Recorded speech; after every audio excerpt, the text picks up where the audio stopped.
Lawmaking. Statutory interpretation. 2. The Golden Rule.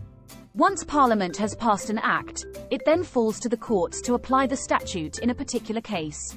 This can lead to difficulties where the facts of the case may not have been envisaged by Parliament, or where there exist drafting errors or ambiguity in the statute. The Interpretation Act of 1978 provides certain basic definitions, such as singular includes plural and he includes she.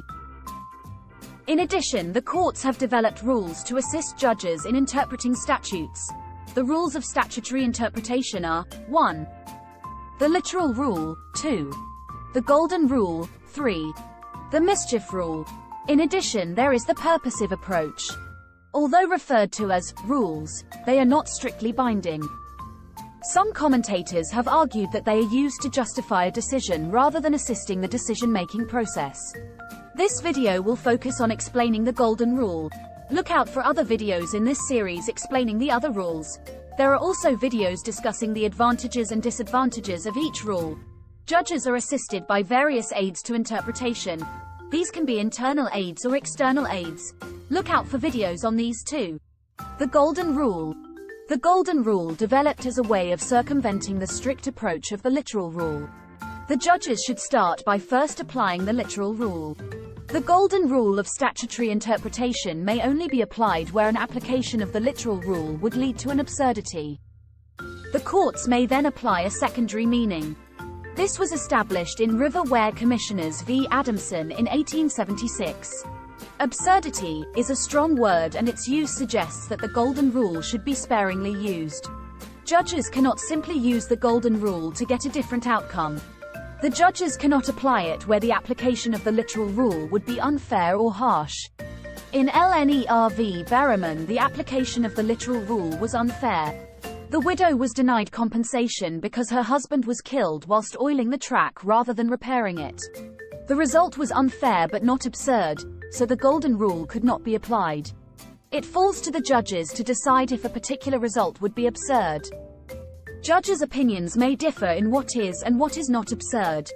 Case examples of the golden rule include R. v. Allen, Re Sigsworth, Maddox v. Storer, and Adler v. George. In R. v. Allen, the defendant was charged with the offence of bigamy under Section 57 of the Offences Against the Person Act 1861. The statute states, "Whosoever being married shall marry any other person during the lifetime of the former husband or wife is guilty of an offence." Under a literal interpretation of this section, the offence would be impossible to commit. Civil law will not recognize a second marriage, so any attempt to marry in such circumstances would not be a valid marriage. It would be absurd for Parliament to create an offence that could never be committed. The court applied the golden rule and changed the word marry to go through a marriage ceremony. There are two approaches to the golden rule. There is the narrow approach and the broad approach. The narrow approach is where the words of the statute are capable of another interpretation. R. v. Allen is an example of this. The word marry could either mean legally marry, alternatively it could mean go through a marriage ceremony. A further example of the narrow approach is Maddox v. Storer. The word adapted to had two possible meanings: 1. The ordinary meaning of modified, and 2. The secondary meaning of made for the purpose of. The defendant was thus found guilty of driving at more than 30 miles per hour in a vehicle adapted to carry more than 7 passengers. She was driving a minibus which was made to carry 11 passengers and had never been modified. The broad approach is where the words are not capable of another meaning. The courts can abandon the wording altogether. This can be seen in Re Sigsworth. A son murdered his mother. She had not made a will. Under the statute setting the law on intestacy, he was her sole issue and stood to inherit her entire estate. The court applied the golden rule, holding that an application of the literal rule would lead to a repugnant result. He was entitled to nothing.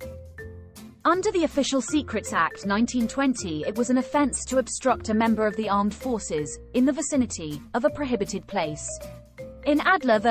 George, the defendant was actually in the prohibited place, rather than in the vicinity of it at the time of obstruction. The court applied the golden rule. It would be absurd for a person to be liable if they were near to a prohibited place and not if they were actually in it. His conviction was therefore upheld. In summary, the Golden Rule is one of 3 rules used by judges when interpreting statutes. Judges should start with the literal rule and only apply the Golden Rule where the literal rule leads to an absurdity. The judges may then apply a secondary meaning. There are 2 approaches to the Golden Rule: the narrow and broad approach. This video is part of a series of videos on law from www.e-lawresources.co.uk. Please subscribe to our YouTube channel www.youtube.com/e-lawresources. It's free to do so and will help us to keep providing these videos. Check out our website, which provides lecture outlines and case summaries. See also www.e-lawrevision.org.uk for revision games and quizzes. Thanks for watching.